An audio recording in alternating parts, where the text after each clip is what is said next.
Everyone, welcome back to my YouTube channel বিন্দাস পূজা। তো সবাইকে শুভ অষ্টমী। তা আমি এখন ঘুরতে যাচ্ছি ফাইনালি। এখন বাজে রাত 10টা। এখন আমরা রেডি হয়ে বেরোচ্ছি। তো যাই ইসেতে, তারপরে আবার দেখাচ্ছে। এখানে আর বেশি কথা বলি না। আর একটা কথা বলে দিই, আজকে আমরা সারা রাত ঠাকুর দেখবো। তো কই কই যাবো, আলিপুর না কামাখ্যাগুড়ি না বারোবিশা না কোচবিহার না দিনাটা, সবটাই তোমাদের সাথে শেয়ার করবো। তো আমি খুব এক্সাইটেড। আজকে আমি অনেক ফুল এনার্জি নিয়ে বেরোচ্ছি আর কি। কোনো ল্যাতানির কোনো ব্যাপার নাই, মানে পুরো এনার্জি ফুল করে বেরোচ্ছি। তো চলো যাওয়া যাক, যেতে আবার কথা হবে। তো দেখতে দেখতে চলে আসলাম আমি আমার মণ্ডপে। তো এসে আমি সবার প্রথমে দেখতে পারলাম যেটা হচ্ছে গিয়ে এখানে জোরদার সাউন্ড দিয়ে গান বাজাচ্ছে। তো আমি আর সেটা দেখে মনটা একটু খারাপ হলো, কারণ হচ্ছে গিয়ে আমি মানে কথা বলতেছি, ওগুলো তোমরা শুনতেই পাবার না, এরকম আর কি একটা ব্যাপার। তো যাই হোক, ওগুলো ছাড়ো, বাদ দাও। আর ইনার সাথে দেখা করো, ইনি হচ্ছেন আমার মানে প্রিয়তমা, প্রাণের তমা, তারপরে জিগরা, যেটাই বলো আর কি। সব কিছু মিলায়, ডায়মন্ড ঠাইমন্ড সব কিছু মিলায় একটা মানে ডাস্টবিনও বলতে পারো। সব কিছু মিলায় টিলায় একটা মানুষ, যে নাকি হচ্ছে গিয়ে আমার সখী। তার সাথে আমার প্রায় 1.5 বছর ধরে ঝগড়া ছিল। যাই হোক, এটা আমি একটা অন্য ভিডিওতে এখন বলে দিব। এখন তোমরা পূজার এনজয় করো। তো আমি আমাদের মণ্ডপ থেকে বের হয়ে পড়লাম হেঁটে হেঁটে হচ্ছে গিয়ে শক্তিনগরে। তো শক্তিনগরে যাওয়ার সঙ্গে সঙ্গে ওইখানে দেখি যে মানুষের ফটো তোলার যা লাইন, বাবা গো, দেখাই আমার মনটা একেবারে আর যাইতে চাইলো না ওইখানে। তো যাই হোক, ওইখানে আমি একটু ফুটেজ নিয়ে নিলাম তোমাদের সাথে, মানে তোমাদেরকে দেখানোর জন্য। তারপরে আবার হাঁটি হাঁটি পা করে রওনা দিয়ে দিলাম দুর্গাবাড়ি যাবার উদ্দেশ্যে। তো আমার মানে আমার একটা হাত দেখতেই পাচ্ছ বন্ধ ফোন দিয়ে, আর একটা হাত দেখতে পাচ্ছ বন্ধ আমার বোন নিয়ে। ওয়াহ ক্যা বাত হে। তো যাই হোক, ওইখান থেকে বের হয়ে তারপরে মানে ওইখান থেকে বের হওয়ার পর সোজা চলে আসলাম দুর্গাবাড়িতে আইসে একটা মনে শান্তি লাগলো। কি বলো তো, ওইখানে ঢাকের আওয়াজটা শুনে আমার মনটা একেবারে মানে খুশ হয়ে গেছিলো। তো যাই হোক, ভিতরে যাওয়া যায় মানে যাই নাই, এই চুটলি মানুষদেরকে নিয়ে অত ভিতরে ঢোকা যায় না এই ভিড়ে, অত্যাচারিত একটা বিষয়। যাই হোক, অনেকক্ষণ দাঁড়ায় আমি ঢাকের আওয়াজ শুনলাম, বেশ তাল দিয়ে ঢাক বাজাচ্ছিল ওনারা, বাজাচ্ছিলেন আর কি। তো ওইখান থেকে আমার কাকিমণি বলতেছে, এখন এখান থেকে চলো চলো চলো। পরে সামনে আমাদের দুর্গাবাড়িতে প্রত্যেক বছর ছোটো মোটো একটা মেলার মতো বসে। তো ওইখানে আর কি দোকানপাটগুলোতে আর কি যাবার জন্য রওনা দিলাম। তো যাই হোক, ওখানে গিয়েও দেখি বাবা গো, আর কি তা কবো, দোকানদার ওইখানে বসে বসে আর কি মাছি মারার মতো ব্যাপার আর কি। একটা লোক নাই দোকানে, শুধু দোকানদার ওইখানে বসে এইভাবে গল্প করতেছে লোকজনের সাথে। পরে ওরা আমাকে টাইনে স্যাঁচড়ায় নিয়ে যাওয়ার চেষ্টা করতেছিল। যাই হোক, কিন্তু আমি সেটা কি আর মানি। ফট করে গিয়ে বললাম, চল ফুচকা খাইতে যাব। ওইখানে গিয়ে তুই টানা ছাচড়া করিস, তাও ভাই মানাবে। পরে তো ওরা আমার কথা শুনে খুশ হয়ে গেল, বলল কি বাহ, যাই হোক ফুচকাটা তো খাওয়া হবে আমাদের। তা আমি আমার কাকিমণিকে বললাম, যাই হোক আমার একটু ভিডিওটা নিয়ে নাও, আমি ফুচকা খাচ্ছি, লোকও দেখুক, আর দেখি লোকের মুখ থেকে জল পড়ুক টপ টপ করে। আর এখন আমারও পড়ছে টপ টপ করে, কারণ আমার খাবার মধ্যে সবচেয়ে প্রিয় খাবার হচ্ছে গিয়ে ফুচকা ফুচকা ফুচকা ফুচকা ফুচকা। আর আমার বোনেদেরও প্রিয় খাবার হচ্ছে ফুচকা ফুচকা ফুচকা ফুচকা, যেটা আমি বেশ 4 মাস ধরে খেতে চাচ্ছিলাম, কিন্তু পারছিলাম না একটা রিজনের জন্য। যাই হোক, কারণ আমার মেডিসিন চলতেছিল, তখন আর ফুচকা খাওয়া যাবে না। আমার মা নইলে আমার গলা কাইটে ভাসায় দিবে নদীতে।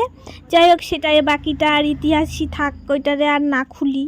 তো এখানে আমি মন দিয়ে ফুচকা খাচ্ছিলাম, মানে কয়টা খাইছি যে তোমাদেরকে বললে তোমরা বলবো শরীরে নেই এইটুকুনো মাংস এতগুলা খায় যায় কই খাবারগুলা। তাই আর বললাম না।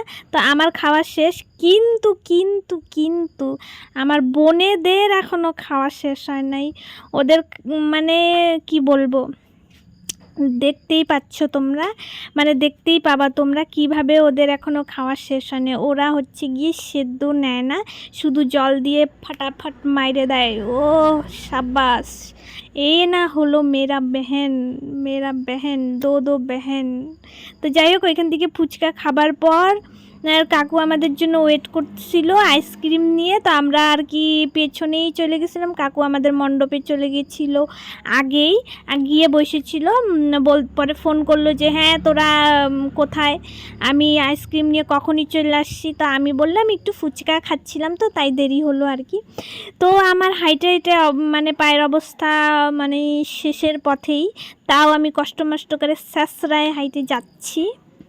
আর পেছনে আমার কাকি আর আমার ছোটো বোনও ও যাচ্ছে। আর আমার সব থেকে বেশি ভাল লাগে কি বলো তো, এমনি সময় শামুকতলায় গেলে একটা লাইটের দর্শন পাওয়া যায় না, আর এই যে পূজার সময় কি লাইট, মানে কি বলবো, সারা রাস্তা ব্লক করতে করতে যাও আর সুন্দর সুন্দর লাইটিং, বাহ, মানে মন মেরা খুশ হয়ে গিয়া, এরকম একটা ব্যাপার আর কি। যাই হোক, তো আমি যে কি বক করতেছিলাম ওগুলো যদি তোমরা শুনতা পাগলেই হয়ে যেতে মনে হয়। তো দেখতে দেখতে আবার চলে আসলাম হচ্ছে গিয়ে আমাদের মণ্ডপের সামনে। তো এখন গিয়ে ওইখানে বসে কি করতেছি সেইটা দেখো, আগে সেইটা দেখো তোমরা। তারপরে দেখো এখানে এসে বসারও দেরি নাই, আর ওরা শুরু করে দিচ্ছে ওদের খাবার খাইতে। আমার একবার পুষলো না, না আমার বড় বোন আমাকে দিয়েছিল, আমি অল্প খাইছি, মানে আমার অত খাওয়া চলবে না, তাও আমি আর কি খাইলাম লোভ সামলাতে না পেরে। তো এখানে বসে আমি পুরো আর কি ফিল নিচ্ছিলাম, একটা আমার প্রিয় গান হচ্ছিল তো ওইটারই। তো আমি তোমাদেরকে গানটা করে শোনানোর চেষ্টা করতেছিলাম, কিন্তু আমার ভীষণ লজ্জা পেলো, তাই আর আমি করলাম না।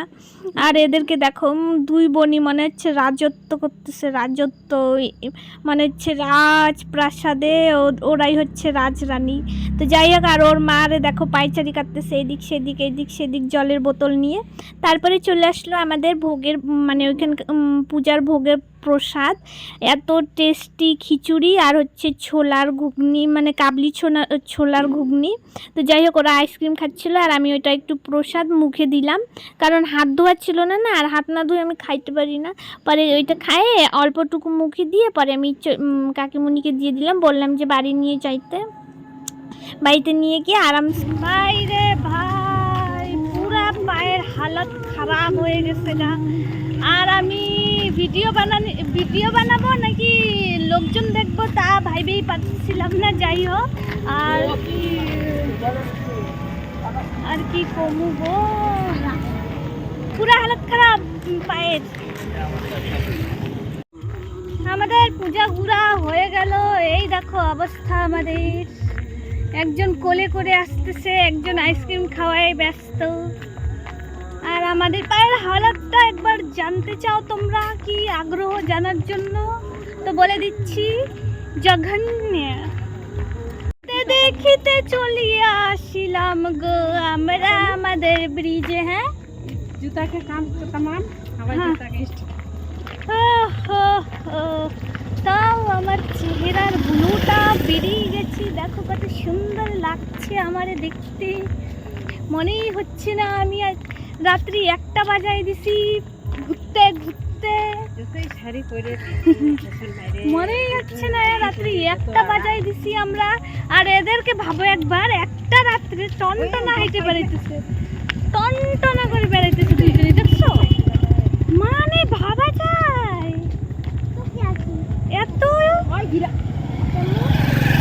জোর আসে কই থেকে ভাই, আসে কই থেকে জানো,